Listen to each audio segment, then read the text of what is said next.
Bon, si vous êtes toujours là, c'est que vous commencez à être un petit peu pointu sur le système des blockchains. Et puis, déjà bravo, parce que la défi, je vous avoue que c'est pas le moment qui est le plus simple. Donc, bravo d'être passé à la vidéo suivante. Mais c'est quand même quelque chose d'important à comprendre, parce que c'est quelque chose qui, de plus en plus, devient courant dans ce monde-là et qui, quelque part, est l'avenir du monde des blockchains. Alors, dans ce monde des blockchains, si vous vous intéressez donc un peu à toutes ces choses-là, vous allez entendre parler d'un certain nombre de choses, comme par exemple les airdrops. Alors, les airdrops, c'est le fait qu'on fasse une distribution de tokens. Très souvent, ça va servir en fait à engager une communauté. Vous voyez, ce qui est quand même important pour qu'un token fonctionne, on a une question d'offre et de demande, toujours. Puisque quelque part, ce qui fait qu'un token va fonctionner, c'est qu'à un moment, il va attirer une communauté, entre autres une communauté de mineurs. Et cette communauté de mineurs, eh bien, il va falloir qu'elle mobilise de l'énergie, on l'a dit, qu'elle mobilise du matériel pour participer à la blockchain. Cette communauté, elle n'est pas infinie et cette communauté elle a des propositions sur des milliers de tokens. Donc il va falloir qu'elle choisisse certains tokens et qu'elles investissent du temps, de l'énergie, du matériel dedans. Et donc pour ça, il va falloir fédérer cette communauté et la motiver. Alors pour motiver une communauté, il y a plein de façons de lancer une blockchain, mais pour motiver une communauté, très souvent, en fait, on va faire ce qu'on appelle des airdrops. Donc, par exemple, ce qu'on va faire, c'est qu'on va commencer par créer un environnement de développement sur lequel on va avoir des mineurs qui travaillent sur un DevNet, donc un environnement de développement. Donc là, ils vont dépenser de l'énergie, ils vont faire des investissements, mais ils n'auront jamais un token qui sera coté puisqu'ils sont en développement. Et donc, après, à un moment, cette chaîne, elle va basculer dans un environnement de production. Et donc là, elle va générer des tokens qui vont être cotés. Mais pour les remercier, ces gens, d'avoir travaillé en DevNet précédemment et d'avoir un avantage sur ceux qui arrivent juste au moment où c'est coté, eh bien, on va réaliser ce qu'on appelle un airdrop, c'est-à-dire en fait une distribution de tokens, donc distribuer une partie des tokens qui, eux, ont une valeur potentielle sur le marché, et donc on va la distribuer à des personnes ayant participé. Donc on peut faire ça auprès des mineurs, pour les remercier de leur travail. On peut faire ça auprès d'une communauté, juste pour avoir son engagement, pour qu'elle s'y intéresse, pour qu'elle en parle, pour qu'elle regarde. Et donc c'est ça le principe des airdrops, c'est une distribution de tokens, sans forcément une contrepartie particulière, ou des fois, en fonction d'une contrepartie, qui est d'avoir participé à un testnet dans le but de faire une fédération.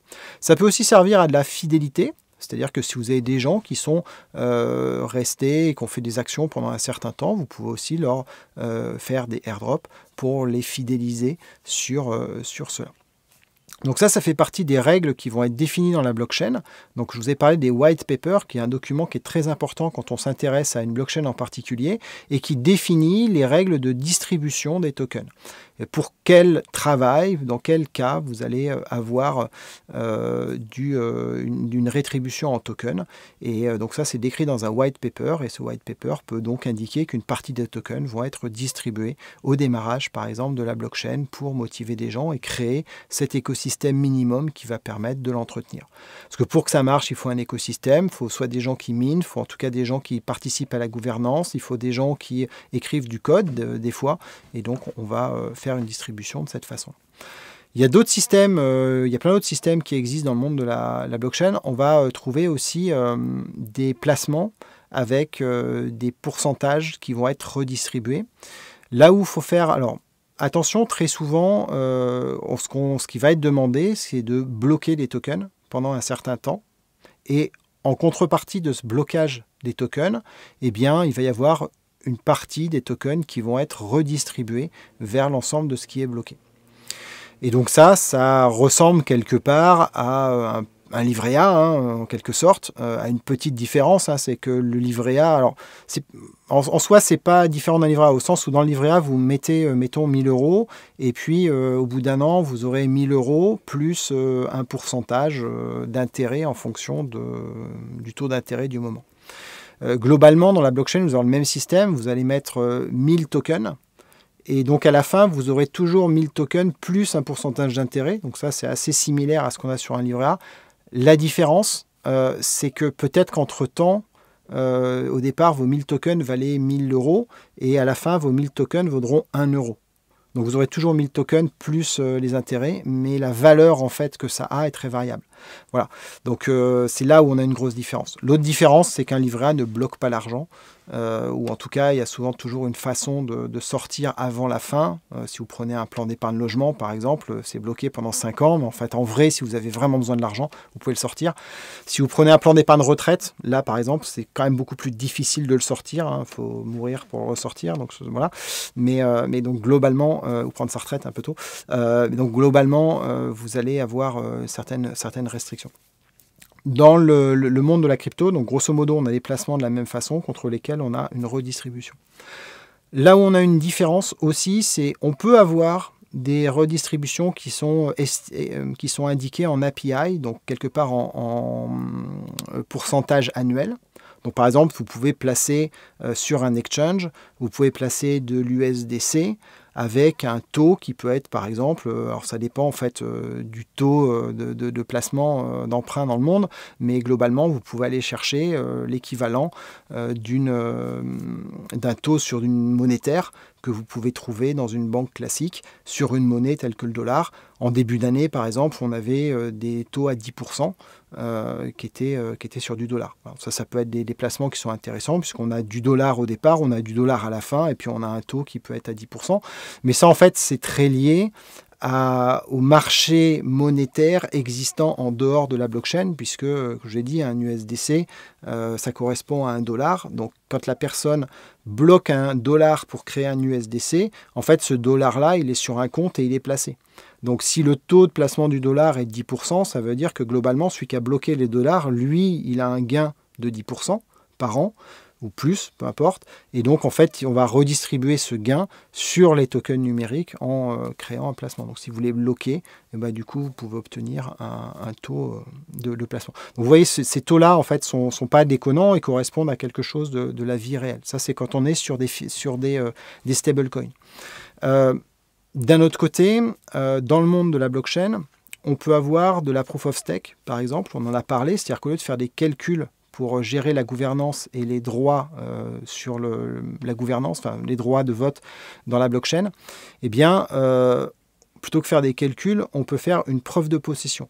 C'est-à-dire qu'en gros, là, vous prenez vos Ethereum, puisque c'est le cas dans Ethereum, vous les bloquez dans un compte, en gros, pendant 3-4 ans, voilà, quelque chose comme ça, ou plus court. Pour le coup, je connais assez mal les règles là-dessus sur Ethereum, donc vous les bloquez pendant un certain temps, et en échange de ce blocage, eh bien, on va avoir les tokens qui ne sont plus minés, puisqu'il n'y a plus de preuve de travail, qui sont distribués au prorata de tout ce qui est bloqué.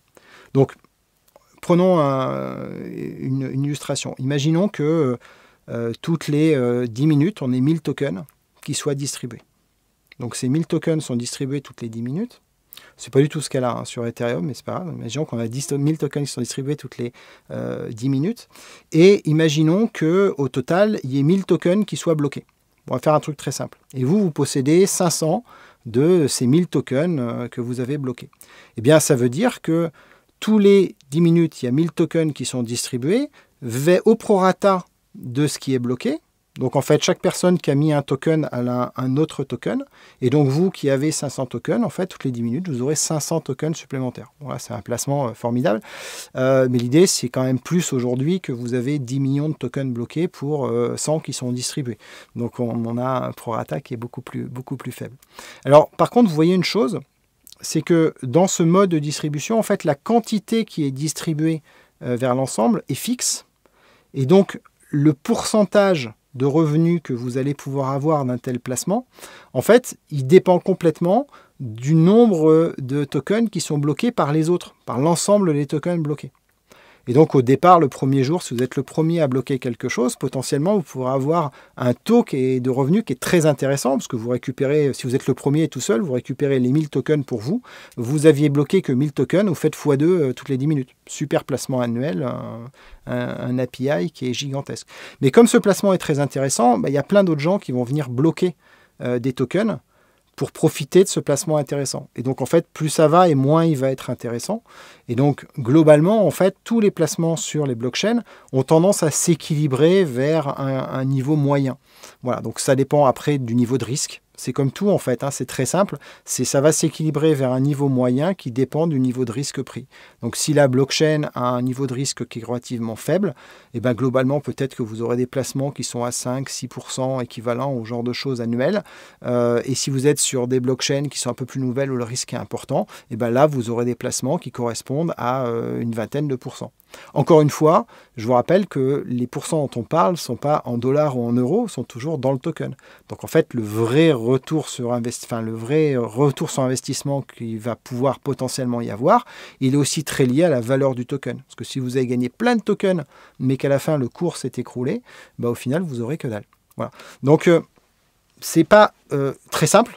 Mais il y a énormément de choses qui existent pour réaliser des placements dans la blockchain sur cette forme-là, qui correspond beaucoup à ce qu'on appelle aujourd'hui la preuve de possession, proof of stake, mais pas uniquement, parce qu'en fait, même une blockchain qui a de la preuve de travail a un intérêt à mettre en place ce genre de mécanique-là, et dans ce cas, elle consacre parfois une partie, genre 6-10% des tokens, dans l'objectif du placement, pour une raison très simple, c'est que pour que le token ait une valorisation, eh bien, il faut que l'offre soit la plus réduite possible et que la demande soit la plus élevée possible. C'est comme ça que le prix va augmenter.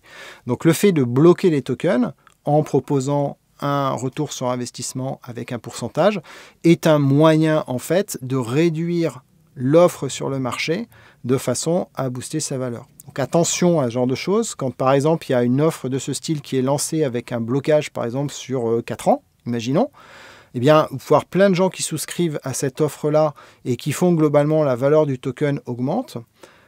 Peut-être que la valeur du token va se maintenir au bout de 4 ans, ce serait déjà une bonne nouvelle, mais le risque c'est qu'au bout de 4 ans, comme tous ces tokens vont être débloqués, en fait, il y a une prise de bénéfices qui soit rapide et importante et qui fasse très fortement descendre le coût de la valeur de l'offre, du token, parce qu'en fait, on a une offre qui est devenue très importante alors que la demande, elle, est stable. Et donc, par conséquent, un risque là de perte en capital qui peut être importante. Donc voilà, vous faites. Enfin, voilà, toujours le seul conseil, encore une fois, le but de cette vidéo, c'est de vous expliquer ces mécanismes, mais surtout pas de vous faire de conseils de placement. Voilà, en tout cas, ce que je peux vous faire, c'est juste faites attention lorsque vous faites des placements comme ça, à bien comprendre comment fonctionnent les offres, comment est-ce que les choses sont débloquées, ainsi de suite. Bien entendu, il y a aussi des offres qui sont sans le fait de bloquer et qui, en général, ont des rewardings qui sont un peu moins intéressants. Bon, vous voyez que, en tout cas, l'offre d'un point de vue financier sur la blockchain, elle est relativement large. On a des tokens qui sont un peu comme des actions. Ils peuvent prendre de la valeur, perdre de la valeur en fonction de l'offre et la demande. On a des systèmes de airdrop qui sont des distributions comme des distributions d'actions. Ça existe aussi dans le monde des entreprises. Vous avez des fois des distributions d'actions. Il y a des règles assez particulières pour ça. Et puis, vous avez des systèmes de placement qui, grosso modo, correspondent à une autre façon de distribuer les tokens lorsqu'ils sont créés, ou en tout cas qui ont pour vocation de bloquer pendant un certain temps les tokens dans le but de stabiliser ou réduire l'offre pour arriver à maintenir ou à faire progresser le cours du token.